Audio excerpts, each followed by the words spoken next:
तो फ्रेंड्स, अगर आपके पास एक BSNL का सिम है और आप अपनी BSNL की सिम से आउटगोइंग कॉल नहीं कर पा रहे हैं, जिसके बाद आप अपनी सिम पर रिचार्ज करने का भी ट्राई करते हैं लेकिन वो अनसक्सेसफुल हो जाता है, तो हो सकता है कि आपकी BSNL की सिम अभी ग्रेस पीरियड 1 या फिर ग्रेस पीरियड 2 में हो। अगर ऐसा है तो आपको एक सर्टेन अमाउंट ऑफ रिचार्ज अपनी BSNL की सिम पर करवाना होगा, तभी आपकी सिम दोबारा से एक्टिव होगी और आप दोबारा से आउटगोइंग कॉल अपनी सिम से कर पाएंगे। आप किस तरीके से चेक कर सकते हैं कि आपका सिम ग्रेस पीरियड 1 में है या फिर ग्रेस पीरियड 2 में है, और किस तरह से आपकी BSNL की सिम ग्रेस पीरियड 1 या फिर ग्रेस पीरियड 2 में चली जाती है, ये सब मैं आपको इस वीडियो में बताने वाला हूं। और कौन सा मिनिमम रिचार्ज करवाकर आप अपनी BSNL की सिम को दोबारा से एक्टिव कर सकते हैं, वो भी मैं आपको आज की इस वीडियो में बताने वाला हूँ। तो चलिए दोस्तों, बिना किसी देरी के अब इस वीडियो को शुरू करते हैं। तो चलिए दोस्तों, पहले बात करते हैं ग्रेस पीरियड 1 और ग्रेस पीरियड 2 क्या होता है और कैसे आपकी BSNL की सिम ग्रेस पीरियड 1 या फिर ग्रेस पीरियड 2 में चली जाती है।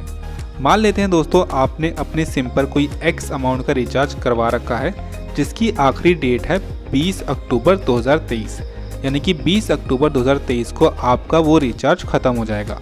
तो 20 अक्टूबर 2023 के बाद आपकी जो BSNL की सिम है वो ग्रेस पीरियड 1 में चली जाएगी। ग्रेस पीरियड 1 का जो टाइम लिमिट होता है वो 7 दिनों का होता है, यानी कि आपकी सिम 21 अक्टूबर से लेकर 27 अक्टूबर 2023 तक ग्रेस पीरियड 1 में रहेगी।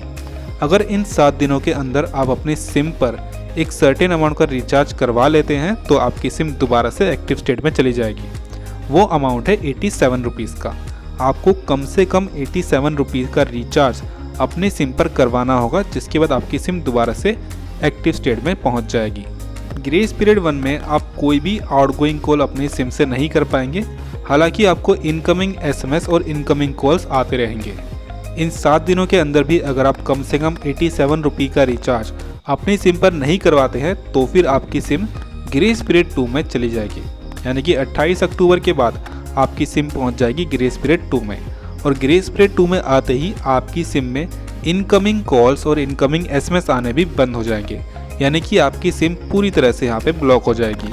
और ग्रेस पीरियड 2 में आते ही आपको कम से कम 107 रुपये का रिचार्ज अपनी सिम पर करवाना होगा, अपनी सिम को दोबारा से एक्टिव करवाने के लिए। तो दोस्तों, ये थी ग्रेस पीरियड 1 और ग्रेस पीरियड 2 क्या होता है और कौन से मिनिमम रिचार्ज आप करवा कर अपनी सिम को दोबारा से एक्टिव करवा सकते हैं। चलिए दोस्तों, जानते हैं अब कि इन मिनिमम रिचार्ज यानी कि 87 रुपीज़ और 107 रुपये में आपको क्या क्या फैसिलिटी मिलती है। 87 रुपये के रिचार्ज में आपको unlimited call, 1 GB data per day इस्तेमाल करने के लिए मिल जाएगा 14 दिन की वैलिडिटी के साथ में।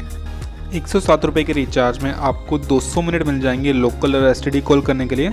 टोटल 3 GB डेटा इस्तेमाल करने के लिए मिल जाएगा और इस प्लान की वैलिडिटी है पूरे 35 दिनों की।